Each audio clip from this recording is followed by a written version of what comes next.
I'm Randy Suarez, aka Silver Crow, and today we got another OverSimplified reaction, and this time it's the Napoleonic Wars.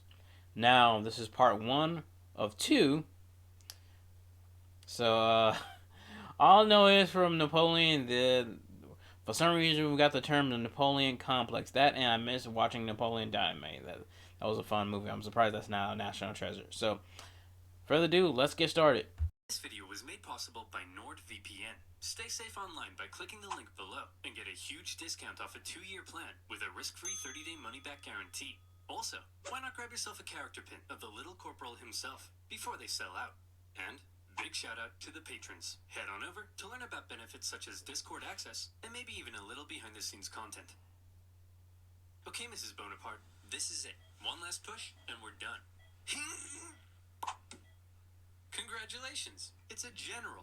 Oh, and here comes the rest of the army now. Did you just say the rest of the army? Oh, God!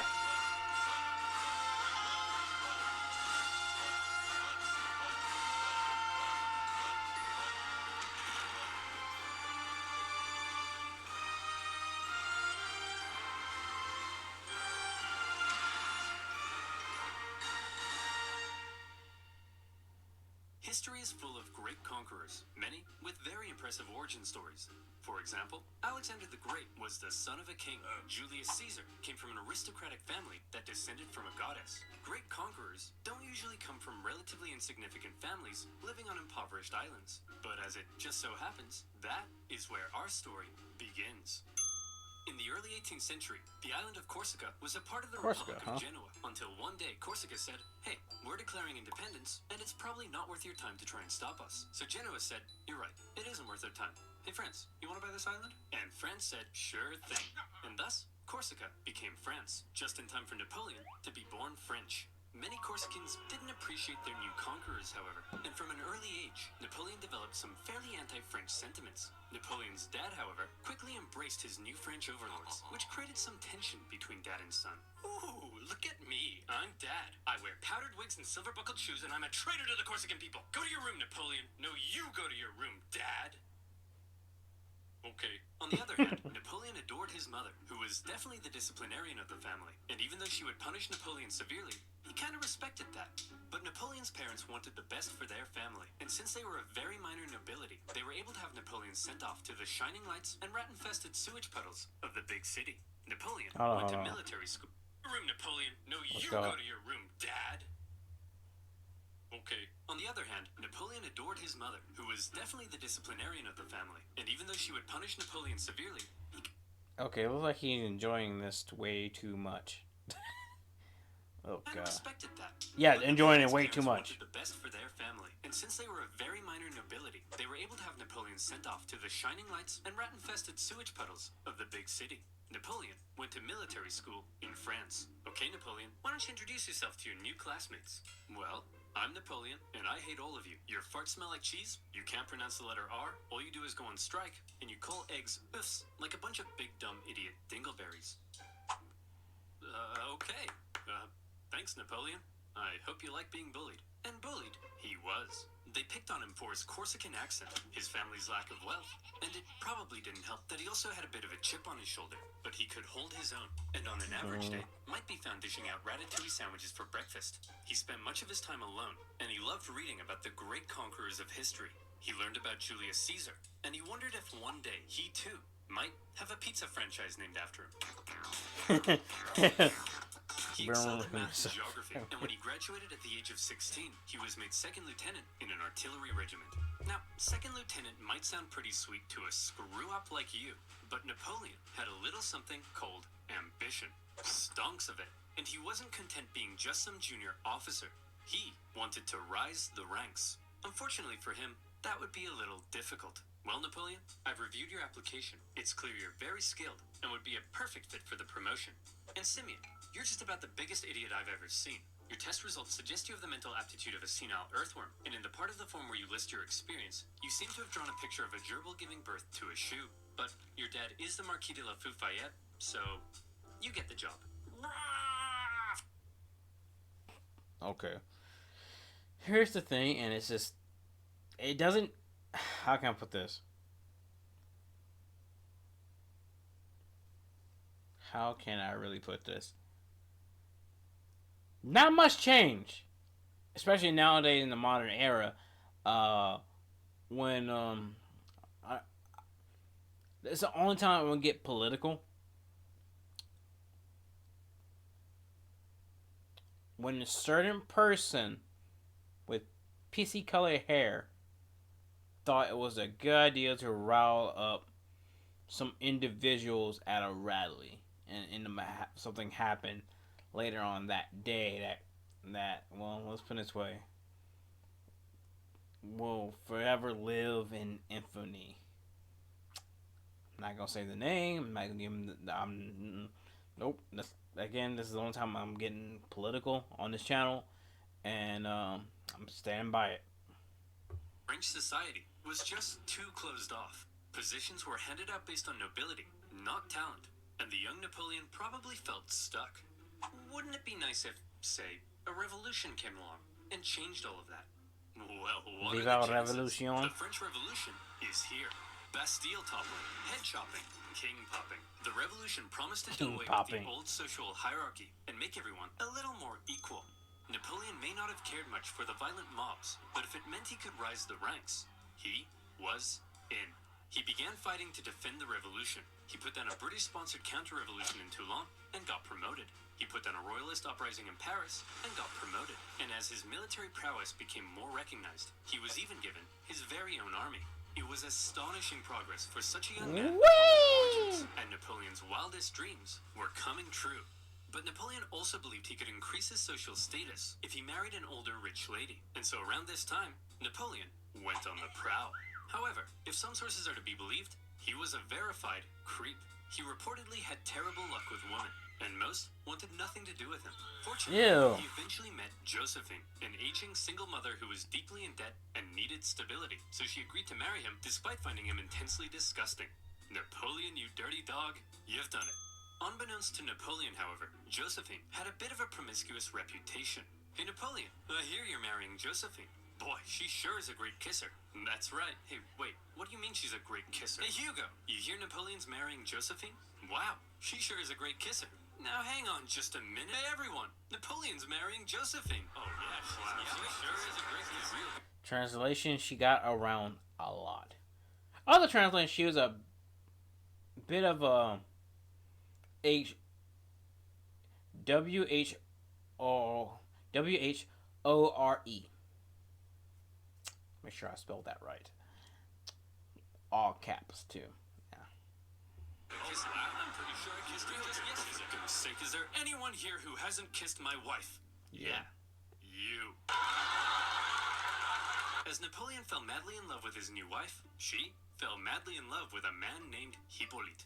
It wouldn't be long, however, before Napoleon would leave home and go to war, because while France was having its revolution, tensions in Europe were rising. Hey Austria, you'll never guess what we just did. What's that, friends? I got two words for you. Revolution. We totally just socked it to our monarchy. What? Dude, the rest of us are monarchies. You've just totally threatened the balance of power in Europe. Now we have to worry about our stinky peasants rising up against us. I mean, holy hell, your queen is... Okay, friends, this is pretty awkward. And the rest of Europe is probably itching to give you a wedgie. But you're not ready for a war yet, so you gotta be cool, man. It's absolutely crucial that you say something to defuse the situation right now. Preposterous! I declare war. Sacre bleu! So France ended up at war with basically the rest of Europe, and the war of the First Coalition began. At first, France struggled, but then they started to do surprisingly well, and in many conquered territories, they began to establish sister republics, exporting their revolutionary ideas across Europe. In 1796, they planned a three-pronged attack to take Vienna and knock Austria out of the war, with two magnificent armies in the north to kick ass, and Napoleon in the south as a bit of a diversion. For the first time, Napoleon would lead a military campaign. This was his chance to prove himself, to be somebody. And what a general he proved to be. The army he was given were demoralized, lacking equipment, and underpaid. But Napoleon galvanized them with inspirational speeches, and he took them into Italy. He was outnumbered, and his campaign was partially meant to be a sideshow. but he made it the main show. While the two northern armies were being held back, Napoleon made staggering progress. In a signature Napoleon move, he masterfully split his enemies into two and took them on separately, knocking Sardinia out of the war and putting the Austrians on the run. At the famous Battle of Lodi, he was in the fray, aiming the cannons himself, getting covered in mud, and earning the total respect of his men. They respected him so much that when he ordered an almost suicidal assault on the only bridge in town, his men threw themselves at it and took it despite fierce Austrian resistance. For Napoleon, it was all he needed to confirm that he was the greatest human who had ever existed. Wow, Napoleon, you're pretty great at this military stuff. Just be careful your head doesn't get too big. What did you just say to me, you little prick? And as Napoleon swept through northern Italy, the Italian... And again, this is where the whole Napoleon complex kind of began. Because the dude was, like I said, he said in the beginning of the video, he was very ambitious, but he was very arrogant as well. Cheered his arrival. Yes, I'm here to liberate you from your cruel Austrian oppressors and replace them with French ones.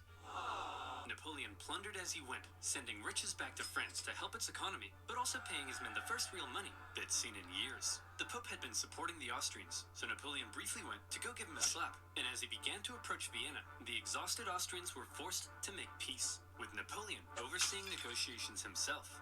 He had just single-handedly knocked Austria out of the war. And by the way, he was only 28, so maybe it's about time you moved out of your dad's attic. In the Italian territories he had conquered, Napoleon established new French sister republics, even writing constitutions and organizing governments himself. Not something a general generally does. When he got back to France, he was hailed as a hero, and the extremely unpopular government were concerned he might get some power-hungry ideas. So they agreed he should go far away from France to Egypt, where he could maybe undermine British access to India. Napoleon was eager to win more glory, so he brought with him a team of scholars, and he was like, whoa, it's a freaky man-cat. Whoa, it's a big stick. Whoa, it's an ugly horse. Whoa, it's a stumpy little manlet. Hey, I'm actually average height for the time. But then British Admiral Nelson came down and wrecked his fleet, and an Anglo-Ottoman force defeated him at Acre, so Napoleon abandoned his men and went back to France. His campaign in Egypt hadn't gone quite as planned, but one thing you should know about Napoleon was that he was a skilled propagandist. He published his own newspapers that sometimes exaggerated his achievements, and even commissioned paintings that generally made him look cool. So when he returned to Paris, he was yet again hailed as a hero, and he began to get some power-hungry ideas. First, however, he had a bit of a problem to deal with. See, he had learned something shocking about his dear wife. Really, Josephine? This guy? I'm just as tall as him. I'm sorry, I swear. Now that you're becoming famous, I'll never do it again. Make sure you don't. I've never stooped so low as to cheat on you. Now, if you'll excuse me, I'll be in this room consulting my generals for the next 30 minutes. And by consulting, I mean boinking. By my generals, I mean this woman. And by 30 minutes, I mean 2 seconds. Wait. Wow. Oh, God. So, 2 strokes did you in. 2 strokes. Literally. 1, 2. I'm done. Having dealt with his wife, Napoleon was then approached by a very influential politician who said he had an idea. He wanted to stage a coup against the deeply unpopular government and needed the extremely popular Napoleon's help. And Napoleon thought that was just the darn tootinest idea. The plan was to trap the government and convince them to voluntarily give up their power. And here's how they did it. Hey guys, oh my gosh, quick! There's a dangerous Jacobin plot to overthrow you, which we definitely aren't just making up. Better get inside this cage so we can protect you. Okay. Really? That gullible? Gentlemen, we got him. In this case, the cage was an isolated palace outside of Paris, with no one around but Napoleon and his army. With the government inside, Napoleon then entered, and a pretty chaotic event ensued, during which the government didn't seem entirely sure what was going on, Napoleon's men didn't seem entirely sure what was going on, and Napoleon himself didn't seem entirely sure what was going on. But thankfully, Napoleon's brother Lucien, president of the lower house, managed to regain control, and the remaining councilmen were intimidated into creating a new constitution. And thus, a new government was formed, this time with 3 consuls in charge. But after Napoleon did some rewriting, in the end, there was really only one man in charge. The first consul, him. And over the next few years, he worked to consolidate even more power, and essentially became a dictator in total control of France. by the way, he was only 30, so maybe it's about time you washed your disgusting bedsheets. France was now ruled by possibly the greatest military leader of the time. Possibly the greatest? Or definitely? Well, now was his chance to prove it. See, back when Napoleon was still in Egypt, being Indiana Jones. Back home, France was in France, being France. They had conquered even more territory, and they were like, hey Piedmont, you get revolutionary ideals. Hey Switzerland, you get revolutionary ideals. And Rome, you get revolutionary ideals. Everybody gets revolutionary. Oh, hey guys, nice sledgehammers. And Naples, very cool nail gun. You guys here to get some revolutionary ideals? As France was still spreading the revolution, and with Napoleon busy in Egypt, the European powers felt the time was ripe for round two, and the war of the Second Coalition began. And this time, their big bad boy buddy Russia was here to bang some French boys back to Bordeaux. And bang them, they did. France got blasted. But then Russia pulled out after stalling in Switzerland, and now that Napoleon was in charge of the country, he was ready to start blasting right back.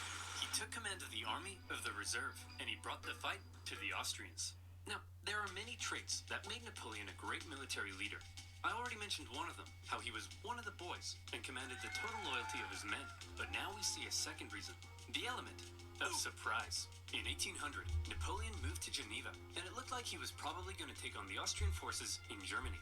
There's no way he'd be crazy enough to move his entire army south through the Alps as a surprise attack on the Austrians besieging Genoa. Oh, Napoleon's moving his entire army south through the Alps Nah, he's as a crazy surprise enough. attack on the Austrians besieging Genoa. Napoleon's crossing of the Alps is legendary, and you may have seen one of the most famous paintings of the general, popping a sick wheelie on his majestic stallion, surrounded by dangerous mountain terrain. Of course, in real life, he made the crossing on a depressed mule. But that's not as cool. When he emerged in Italy, the Austrians expected him to come break their siege, but Napoleon went for their supply line near Milan, forcing the Austrians to meet Napoleon head-on at the famous Battle of Marengo. The Austrians initially clobbered the outnumbered French, and they were like, hooray, we won. But then a few hours later, Napoleon showed up again with an even bigger army, and he clobbered them right back. Holy cow, this tiny little fun-sized French guy is running rings around us. Hey, I'm average height for the time, you jerk! Then, after General Moreau's victory at Hohenlinden, Vienna was exposed, and the Austrians again sued for peace. Just like the War of the First Coalition, the Second Coalition ended in another French victory. But in many ways, they both felt more like Napoleon victories. Only the UK remained at war with Napoleon, and they were using their powerful navy to blockade French ports and were even seizing the cargoes of neutral ships. Obviously, everyone else got pretty pissed off that the British were interfering with their trade, so in response, they formed a league, and they embargoed the UK right back. Neutral countries protecting their own interests? That's offensive. So Britain went to Copenhagen and blew a bunch of stuff up, and the league disbanded. But because the UK's economy was pretty bust, they decided to sign a treaty with France in 1802. For the first time in a long time, Europe was at peace. Congratulations, sire. You've achieved peace. Yes, Pierre, but not for long. I still don't trust those dirty Brits. Did you hear they've been calling me the Bony Man? What does that even mean? Keep an eye on them, would you? I can't, sire. Why not? Because they use NordVPN. Alright. Advertisement. OverSimplified. To get a 2-year plan plus 1 additional month with a huge discount. That's nordvpn.com/oversimplified. And as always, you'll be supporting my channel. So thank you. Now where were we? Oh yeah. Crossing the Alps, defeating the Austrians, and Europe at peace. What a meteoric rise it had been for the young Corsican. He had just taken charge of a nation that appeared to be losing a war and turned it all around, securing French gains in Europe. But there was now a big question. You see, throughout the chaotic French Revolution, French governments had struggled to keep the economy afloat. They often didn't have a whole lot of support, and they frequently came and went. Would Napoleon finally be the man who could stick around? Military victories were one thing, but could the general also govern? Spoiler alert. Yes. The economy's crumbling? Well then why don't you have yourself a new national bank, currency reform, and improved taxation and welfare systems? The legal system is an incoherent mess? Well then why don't we nicely wrap all those civil laws up into one new centralized legal code? Corrupt government officials? Throw them in the trash. Bad infrastructure? Throw it in the trash. Women's rights? Throw them in the trash. Really? Well, yeah. Unfortunately, while Napoleon was building on the equality of the revolution, he also largely scaled back rights for certain groups, and husbands had full legal control over their wives. But come on, ladies. Maybe let men have a slice of the pie for once, okay? Napoleon further reformed education, ensuring a system based on individual ability, meaning now Simeon had to compete with everyone else, and Napoleon could get the cream of the crop to help him run the Republic. But he wasn't just building on the ideas of the Revolution. The Revolution had led to a lot of chaos, and Yeah. Napoleon needed stability. So he rolled back a couple things, most notably with religion. The Revolution had pretty much kicked the Catholic Church to the curb, but Napoleon understood that since many French citizens still considered themselves Catholic, that could be a problem. So he came to an agreement with the Pope and brought back the Church, only this time with some pretty hefty power limitations. He also ensured freedom for other religions, and is often noted for his positive treatment of Jewish people at a time of widespread anti-Semitism. But while all of this may make Napoleon sound like a pretty stand-up dude, it's good to note that he believed in religious freedom because he thought it was a powerful tool to keep the poor from eating the rich, or something like that. Overall, Napoleon's aim was to end the chaos of the Revolution and finally create a stable and prospering French Republic. And in that aim, he seemed to be largely successful and generally popular with the people of France. He officially declared that the Revolution is over, adding, "I am the Revolution." Napoleon's head could be seen for miles. Of course, Again, he has ambition. Sometimes go with ego. Well, always go with ego. And his ego, let's just say, he said it best: head, big ass head. not everyone was happy with Napoleon's reforms. Conservatives felt he was too radical. Radicals felt he was too conservative. But since Napoleon was a dictator, opposition could usually be stamped out with some good old-fashioned iron fisting. In 1804, Napoleon took one last major step. After some failed attempts were made to assassinate him, he wanted to strengthen his position and ensure his dynasty could live on after him. And so he decided being first consul for life simply wasn't quite enough. He decided he should become emperor. He held a vote, asking the French people if they were cool with the idea, and they returned a definitely not rigged 99.9% in favor. The ball's on this man. And so on the 2nd of December, 1804, in an elaborate ceremony at Notre Dame, Napoleon was made emperor. The Pope was even invited to attend, and normally he would crown an emperor. But to make sure everyone knew this wasn't some Charlemagne-style circular power division, Napoleon lifted the crown and placed it on his own head. Like I said, the ball's on this man. He was now Emperor of the French. Well, Napoleon, you were a general. Then you became first consul for life, and now you're an emperor. Is it enough yet? Is your ambition finally satisfied? I don't know, Pierre. What comes after emperor? I would say God, sire. You want to be a god? Yes. I'll put it down under maybe. Okay, everyone. What the hell is going on? This Corsican guy showed up out of nowhere, and he's kicking our ass. He's exporting the ideas of the French Revolution wherever he goes, and he just declared himself King of Italy and Emperor. He can't do that. I'm the Emperor. Oh, hey, fellow monarchs. I see you're having a monarch party. My invite must have got lost in the mail. I'll just set up a spot right here. Wow. You don't belong here, Napoleon. We're coming to take you down. I'd like to see you try. Oh, I'm so scared I just pooed my pants. Hey, everyone, I just pooed my pants.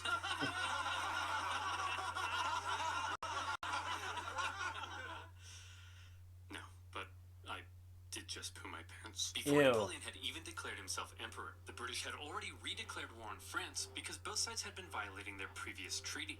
Napoleon immediately occupied Hanover and then began making plans for a great British invasion, partially paid for by selling a huge chunk of land to the United States. Napoleon gathered his army along the English Channel, but here was the problem. While Napoleon's powerful army would almost certainly obliterate the British on land, there was very little chance he'd actually make it across the Channel, because Britannia ruled the waves. This power dynamic would keep the two traditional enemies from engaging in much real direct combat throughout the Napoleonic Wars. However, the British had something else up their sleeve: copious amounts of money. They were willing to throw cash at anyone who would go to war against Napoleon, and there were plenty of takers: Austria, Russia, Naples, and Sweden. Hoping to put Napoleon's France back in its place, formed a third coalition against France. The coalition forces probably thought that this time they stood a chance. They weren't prepared for the total humiliation they were about to suffer. The War of the Third Coalition was Napoleon at his best. We've already learned two ways in which Napoleon was a great military commander, but here comes one of the biggest reasons: speed. He had reorganized his army into corps, which were themselves basically small armies. Each had their own infantry, cavalry, and artillery, and as a result, was able to act more independently. They spread out through the countryside, and by living off the land rather than relying on heavy supply trains, they were able to move extremely quickly. Napoleon would traverse massive distances, outmaneuver his enemies, isolate them, and then move in for the kill before they even knew what was going on. Oh. Lightning warfare leading to total destruction. Would you like to see him do it? Here we go. Part of the coalition's plan was for the Russians to meet up with the Austrians and take on Napoleon together. Combined, they could turn the tide against him, so Napoleon needed to stop them from ever meeting. But he's all the way over in Boulogne. No problem. In a matter of weeks, Napoleon marched 200,000 men, in secret, encircling Austrian General Mack and capturing his entire army. A devastating blow. Napoleon later remarked, "I have destroyed the Austrian army by simply marching." Next, he turned to face the approaching Russians. Okay, it looks like the French are coming for us, but check this out. I've got an amazing idea. When they approach, we run away.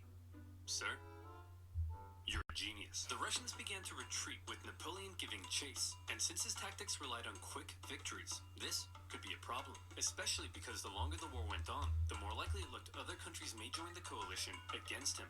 But Napoleon knew the Russian Tsar, Alexander I, was young and seeking glory, so he came up with an idea to lure him in. He sent him a message. What does it say? It says, "Hello, I'm just a little baby boy, and I'm very scared." Are you talking like that, or is he? He is, sir. Why is he doing that? I don't know, but it's very cute, helpless, and vulnerable. Vulnerable. A little baby boy, eh? Very scared, eh? Cute, eh? Boris, get my crossbow. We're going hunting. The Allied forces turned to face Napoleon, who they now believed was in a vulnerable position. He was set up at Austerlitz, and to make it look like he was retreating, he had even evacuated the high ground. A thick fog set in, obscuring Napoleon's center as the Allies took the bait and set up on the heights. From there, they spotted Napoleon's very weak-looking right flank, and they descended the heights to go get it. Little did they know, it was exactly what Napoleon was hoping they'd do. The next thing they knew, a large French force was emerging from the fog, launching a huge central assault up the hill. They swung around, crushing the Allies, and as men attempted to flee across the frozen lakes, Napoleon ordered his artillery to fire on the ice, causing an unknown number to drown. But he told me he was just a little baby boy. What happened? He tricked you, sir. You mean I was the little baby boy all along? It was Napoleon's masterpiece, and Austria were once again forced to make peace with France. Then, with the French conquest of Naples in 1806, the War of the Third Coalition ended as yet another Napoleon victory. Yep. This was the third time Napoleon had had to give Austrian Emperor Francis a good spanking. And so, with the peace treaty in 1805, Napoleon was determined to punish him. He was forced to give up territory, hand over significant compensation, and promised never to fight Napoleon again. For now, Russia, Sweden, and the UK remained at war with France, but none were able to offer much of a threat. And so, Napoleon got to work strengthening his grip over Europe. He gave out rule of captured territories to his family and friends, and most notably, he established a new confederation in Germany, with himself as its protector. Seeing his influence in Germany being wiped away, Emperor Francis acknowledged reality and officially dissolved the Holy Roman Empire, an entity that had existed for over 1,000 years. But it wasn't all good news for Napoleon. For one thing, Spain had earlier allied with France in 1804 because the British just couldn't help themselves from blowing up Spanish ships, and Napoleon hoped a combined French-Spanish fleet would eventually be able to invade England. Unfortunately, he received word that British Admiral Nelson had engaged his fleet at Trafalgar. Normally, naval battles looked like this, but in this case, Nelson did this. Was it because he was an idiot? No. It's because he was a genius. He successfully punched through the Franco-Spanish line and unleashed hell. His victory ensured British control of the sea, and his death during the battle made him a legend. Napoleon's hopes for a future British invasion were gone. But not just that. Napoleon was also hoping to secure peace on the continent, but that wasn't looking likely because the Prussian king was under pressure from his wife, Frederick. He's established a confederation in our turf, and he told us he'd give us Hanover, but then offered it to the British. You have to declare war on him. What is it with you and war? What is it with you and being a cupcake? Go to war! Okay. In October 1806, Prussia, with its famed military tradition, joined the coalition and declared war, beginning the War of the Fourth Coalition. Unfortunately, Prussian King Frederick William III wasn't the smartest tool in the shed. Look at him over there, being all French. Makes me sick. Boys, we'll get him this time. But here's the thing. This time, we have to stick together. Do not under any circumstances face Napoleon by yourself. You all saw what happened to Austria. Hey, where'd Fred go? Hey, you jerk. Think you're some kind of big shot? Huh? Wanna tangle with Fred? You don't got the cojones. We're screwed. Without consulting his allies, Prussia had gone ahead and sent Napoleon an ultimatum demanding he move all his forces out of Germany. Now, some of you watching this video probably can't even wipe your own bum yet, but even you know you don't just send Napoleon an ultimatum. Obviously, Napoleon went in for the kill. Prussia's army was quite outdated, so when they met Napoleon at the twin battles of Jena and Auerstedt, it wasn't even close. Even Marshal Davout's heavily outnumbered corps at Auerstedt sent the Prussians running, and Napoleon carried out a ruthless pursuit of his fleeing enemy, taking Berlin and within a single month decimating the Prussian forces. Frederick William and the remnants of his army moved to the east. At this point, Napoleon's forces were pretty tired. Winter had come, and conditions were miserable. He anticipated both sides would settle into winter quarters, but Russia decided to try their hand at an unexpected winter attack.